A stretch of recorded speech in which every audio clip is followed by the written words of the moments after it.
সোমবার ৪ঠা মে, তখন ভোট গণনা এগিয়ে চলেছে। তৃণমূলের একের পর এক রথী মহারথী প্রার্থী তারা ধরাশায়ী হওয়ার ইঙ্গিত পাওয়া যাচ্ছে। রাস্তায় রাস্তায় শুরু হয়েছে গেরুয়া আবির খেলা, প্রকাশ্যে জয় শ্রীরাম স্লোগান দিচ্ছেন বিজেপি কর্মী সমর্থকরা। একই সঙ্গে গণনা কেন্দ্রে ঢুকতে বা বেরোতে গেলে তৃণমূলের প্রার্থী এবং তাদের আত্মীয়দের শুনতে হচ্ছে চোর স্লোগান। এই পরিস্থিতিতে হঠাৎ করে একটি গোটা রাস্তার নামটাই বদলে দেওয়া হলো। যদিও স্থানীয় প্রশাসনের তরফে ওই রাস্তার নাম বদল করা হয়নি, তবে বিজেপির জয়ের ইঙ্গিত পেতে স্থানীয় এক শ্রেণীর বিজেপি কর্মী সমর্থক এই কাজ করেন বলে জানা গেছে। ওই রাস্তার নাম ফলক বদলে একটি ব্যানার টানানো ভিডিও ভাইরাল হয়েছে সোশ্যাল মিডিয়ায়। যদিও ভিডিওর সত্যতা যাচাই করেনি আজ তাক বাংলা। একবার দেখাই সেই ভিডিও।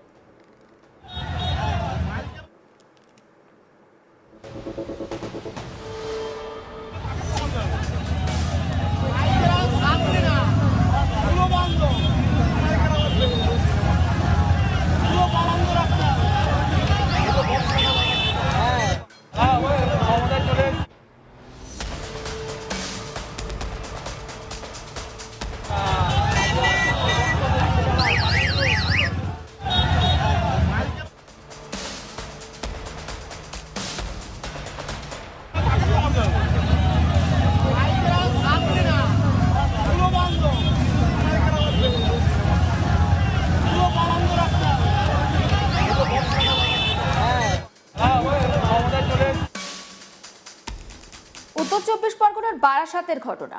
বারাসাতে হঠাৎ করেই একটা রাস্তার নাম ফলক বদলে দেওয়া। শুনতে হয়তো আপনার মনে হচ্ছে ঘটনাটা খুব ছোট, কিন্তু এর ভিতরে একটা বড় রাজনৈতিক বার্তা লুকিয়ে রয়েছে। রাস্তার আগে নাম ছিল মসজিদ বাড়ি রোড বা মসজিদ পাড়া রোড, বহুদিনের একেবারে চেনা নাম। একদিন সকালবেলা হঠাৎই বদলে গিয়ে সেই রাস্তা হলো নেতাজি পল্লী রোড। আর এই বদলটা হলো ঠিক তখনই যখন পরিষ্কার হয়ে গেছে রাজ্যে বিজেপি সরকার গঠন করতে চলেছে। টাইমিংটাই এখানে সব থেকে বড় ফ্যাক্টর। আর সেই কারণেই ঘটনাটা নিয়ে এত আলোচনা, এত প্রশ্ন, এত ব্যাখ্যা। স্থানীয় বিজেপি কর্মীদের একাংশ এবং কিছু কিছু সংগঠনের তরফে দাবি করা হয়েছে এই নাম পরিবর্তন নাকি এলাকার মানুষের ইচ্ছারই প্রতিফলন। তাদের মতে নেতাজি সুভাষচন্দ্র বসুর নামে রাস্তার নাম দেওয়া গর্বের বিষয় এবং সেই আবেগ থেকেই এই উদ্যোগ নেওয়া হয়েছে। কিন্তু এই যুক্তি যতটা আবেগপ্রবণ, বাস্তবের মাটিতে দাঁড়িয়ে ঠিক ততটাই প্রশ্নের মুখে। কারণ কোনো রাস্তার নাম বদলানো মানে শুধু একটা বোর্ড খুলে আর একটা বোর্ড লাগিয়ে দেওয়া নয়। এর পিছনে থাকে নির্দিষ্ট প্রশাসনিক একটা প্রক্রিয়া, পুরসভার অনুমোদন, সরকারি বেশ কিছু নথিভুক্তিকরণ। এখানে তার কিছুই হয়নি। এটাই এখন সবথেকে বড় বিতর্কের জায়গা তৈরি করেছে। বারাসাত মিউনিসিপ্যালিটির তরফে স্পষ্ট জানিয়ে দেওয়া হয়েছে এই রাস্তার নাম আনুষ্ঠানিকভাবে বদলানো হয়নি। অর্থাৎ আইনের চোখে এখনো পর্যন্ত সেই রাস্তাটা মসজিদ পাড়া রোডই রয়েছে।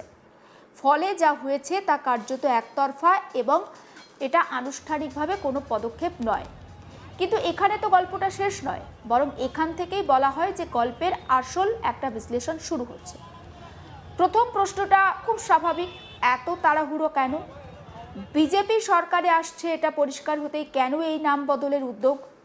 এটা কি শুধুমাত্র আবেগ, নাকি এর পিছনে বড় কোনো রাজনৈতিক কৌশল কাজ করছে?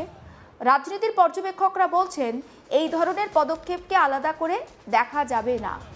এগুলো আসলে বড় ছবির একটা ছোট্ট ছোট্ট অংশ, যেখানে প্রতীক, পরিচয় আর স্মৃতি, রাজনীতি মিলেমিশে একটা নতুন আখ্যান তৈরি করে।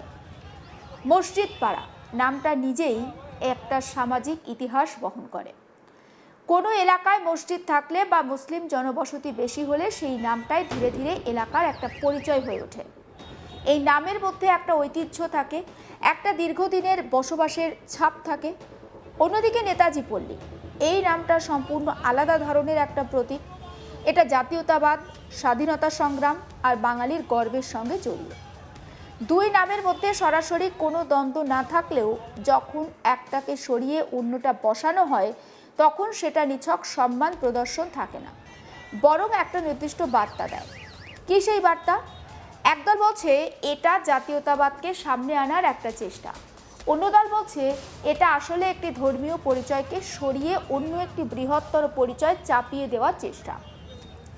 এই দুই ব্যাখ্যার মাঝে তৈরি হয়েছে রাজনৈতিক উত্তাপ। কারণ রাজনীতিতে প্রতীক অনেক সময় বাস্তবের চেয়ে অনেক বেশি শক্তিশালী হয়ে ওঠে। এই ঘটনার পর এলাকায় স্বাভাবিকভাবেই একটা উত্তেজনা ছড়িয়ে পড়ে, কারণ রাস্তার নাম শুধু একটা দিক নির্দেশ নয়, এটা মানুষের দৈনন্দিন জীবনের একটা অংশ। ঠিকানা লেখার সময়, দোকানের সাইনবোর্ড, চিঠিপত্র সব জায়গায় এই নাম ব্যবহার হয়। ফলে হঠাৎ করে এই নাম বদলে গেলে মানুষের মধ্যে একটা অস্বস্তি তৈরি হওয়াটা অস্বাভাবিক নয়। পুলিশ দ্রুত ঘটনাস্থলে পৌঁছে পরিস্থিতি নিয়ন্ত্রণে আনে, যাতে বিষয়টি বড় আকার না নেয়। এই দ্রুত পদক্ষেপই আপাতত পরিস্থিতি শান্ত রাখতে সাহায্য করেছে। কিন্তু প্রশ্নটা এখানেই, এই ধরনের ঘটনা কি বিচ্ছিন্ন, নাকি এর মধ্যে ভবিষ্যতের একটা ট্রেন্ড লুকিয়ে আছে? রাজ্যে নতুন সরকার আসার আগে বা ঠিক পরে এই ধরনের প্রতীকী পদক্ষেপ দেখা গেলে তা অনেক সময় বড় রাজনৈতিক পরিবর্তনের ইঙ্গিত দেয়, বিশেষ করে যখন সেই পরিবর্তন পরিচয় এবং ইতিহাসকে কেন্দ্র করে হয়। ভারতের বিভিন্ন প্রান্তে আমরা দেখেছি নাম পরিবর্তন একটা বড় রাজনৈতিক হাতিয়ার হয়ে উঠেছে। শহরের নাম বদল যাচ্ছে বা বদলে যাচ্ছে, রেল স্টেশনের নাম বদল হচ্ছে, রাস্তার নাম বদলে যাচ্ছে। এসব কিছু ধীরে ধীরে একটা নতুন বয়ান তৈরি করে। সেই বয়ানে অতীতকে নতুনভাবে ব্যাখ্যা করা হয়, বর্তমানকে নতুনভাবে সাজানো হয়। বারাসাতের এই ঘটনাতেও অনেকটা সেই ধারণারই একটা অংশ হিসাবে দেখছেন। এখানে কিন্তু আরও একটা দিক রয়েছে। এই পরিবর্তন কিন্তু ওপর থেকে আসেনি, অন্তত আনুষ্ঠানিকভাবে নয়। এটা হয়েছে নিচু স্তরের স্থানীয় কর্মীদের উদ্যোগে। এই ধরনের পদক্ষেপ অনেক সময় বেশি কার্যকর হয়, কারণ তা সরাসরি মানুষের চোখে পড়ে এবং দ্রুত ছড়িয়ে পড়ে। একটা সাইনবোর্ড বদলাতে খুব বেশি সময় লাগে না, আমরা জানি, কিন্তু তার প্রভাবটা অনেক দূর পর্যন্ত যেতে পারে। অন্যদিকে এই ঘটনাকে কেন্দ্র করে রাজনৈতিক মেরুকরণের সম্ভাবনা উড়িয়ে দেওয়া যাচ্ছে না, কারণ যখনই কোনো বিষয় ধর্মীয় বা পরিচয় ভিত্তিক হয়ে ওঠে তখন তা সহজেই দুই ভাগে বিভক্ত হয়। একদল সমর্থন করে আর একদল বিরোধিতা করে। মাঝখানের জায়গাটা ক্রমশ ছোট হয়ে আসে। বারাসাতের ঘটনার সেই প্রবণতারই ইঙ্গিত মিলছে। তবে এটাও ঠিক, সব কিছু শেষ পর্যন্ত নির্ভর করে প্রশাসনের পদক্ষেপের ওপর। যদি প্রশাসন কড়া অবস্থান নেয় এবং স্পষ্টভাবে জানায় যে এই ধরনের কোনো অনানুষ্ঠানিক পরিবর্তন মেনে নেওয়া হবে না, তাহলে বিষয়টা সেখানে থেমে যেতে পারে। আবার যদি তা না হয়, তাহলে এই ধরনের ঘটনা অন্য জায়গাতেও ছড়িয়ে পড়ার সম্ভাবনা থাকে। সব মিলিয়ে বারাসাতের এই ঘটনা আমাদের সামনে একটা বড় প্রশ্ন তুলে দেয়।